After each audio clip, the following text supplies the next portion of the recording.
Hoje eu quero investigar 5 coisas que aparentemente não têm relação nenhuma. X-Men, Carl Jung, neurociência, relações parasociais e ocultismo. Eu acho que no fundo todas elas estão tentando responder exatamente a mesma pergunta. Por que algumas histórias alimentam a nossa alma, né? Eu sempre volto para X-Men, Hellboy, Godzilla, adoro, décadas me nutrindo dessas histórias.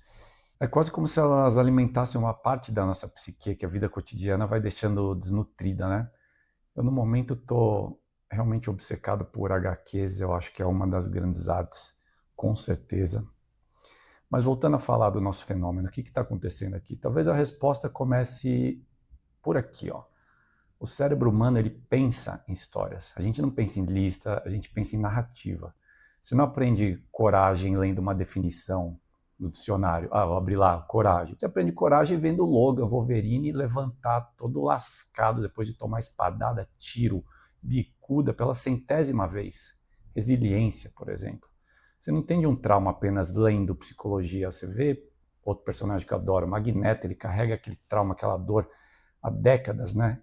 Eu aconselho o Magneto ir num psicólogo, deve ter algum psicólogo mutante bom para dar uma tratada nesses traumas. A gente não tem que carregar isso para sempre, mas no caso da contação de história, ela tem a sua função porque a gente se vê, né, em muitas personagens e narrativas ali.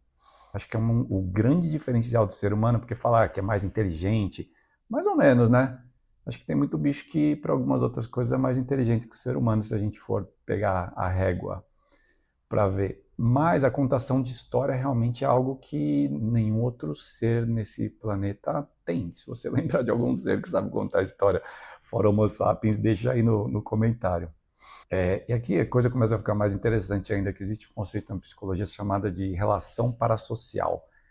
Sabe aquele negócio de amigo imaginário, etc. tal, tangenciando ali no ocultismo para servidor? O negócio não é tão viagem assim. Em 1956, o Donald Horton e o Richard Wall, eles perceberam que o nosso cérebro ele cria vínculos emocionais com pessoas que a gente nunca conheceu. Isso é muito estudado com apresentadores de TV, Silvio Santos, vai, artistas, influenciadores, as pessoas criam um laço, né? Mas também acontece com o personagem. Depois de 30 anos lendo X-Men, Wolverine, eu conheço o Logan, eu sei como ele reagiria. Eu conheço os princípios dele, as contradições, é quase como um velho amigo que eu posso reencontrar de tempos em tempos. E a neurociência mostra que compreender personagens ativa muitos dos mesmos circuitos cerebrais que usamos para compreender pessoas reais. Isso é muito louco. Talvez seja por isso que eles pareçam tão vivos. Mas eu acho que isso ainda não explica tudo, porque essas histórias fazem mais do que divertir. Elas oferecem modelos de existência, quase como os antigos mitos, né? O Wolverine nunca foi só um mutante, o Hellboy nunca foi só um tipo de demônio, um demônio legal. Eles são maneiras de pensar sobre sofrimento, sacrifício, destino, identidade, pertencimento. Os monstros, eles nunca foram o assunto, por exemplo, eles eram a linguagem. E aí que entra uma coincidência curiosa, a psicologia explica isso de um jeito, o ocultismo explica de outro. Algumas tradições falam de egrégoras, né, formas pensamentos, como eu citei lá atrás, símbolos alimentados durante décadas pela atenção de milhões de pessoas. Isso deve causar algum fenômeno, eu acredito, né, que são criadas entidades, principalmente tanto como pensamento individual, você pode criar suas formas de pensamentos e fazer trabalhos interessantes de energia com isso, mas tem as grandes egrégoras também, né, de pensamento de massa. Não estou dizendo aqui que literalmente você cria um personagem desse, mas também não estou negando. O que eu acho fascinante é que psicólogos e ocultistas eles usam linguagens completamente diferentes e acabam olhando para o mesmo fenômeno. O poder que um símbolo pode exercer sobre a consciência humana. Então talvez a pergunta nunca tenha sido, pô, será que os X-Men existem em alguma outra dimensão? Talvez essa seja uma pergunta pequena demais. A pergunta que realmente acho que importa é em que sentido eles são reais? Porque se uma história muda a forma como você vê o sofrimento, o medo, o amor, a perda, ela já está alterando a realidade.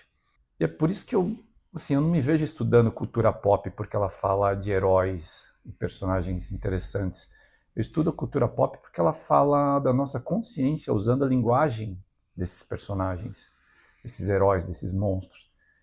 E a maioria das pessoas consome cultura como um passatempo, né? Algo mais passivo. Eu acho que algumas histórias elas são ferramentas de transformação.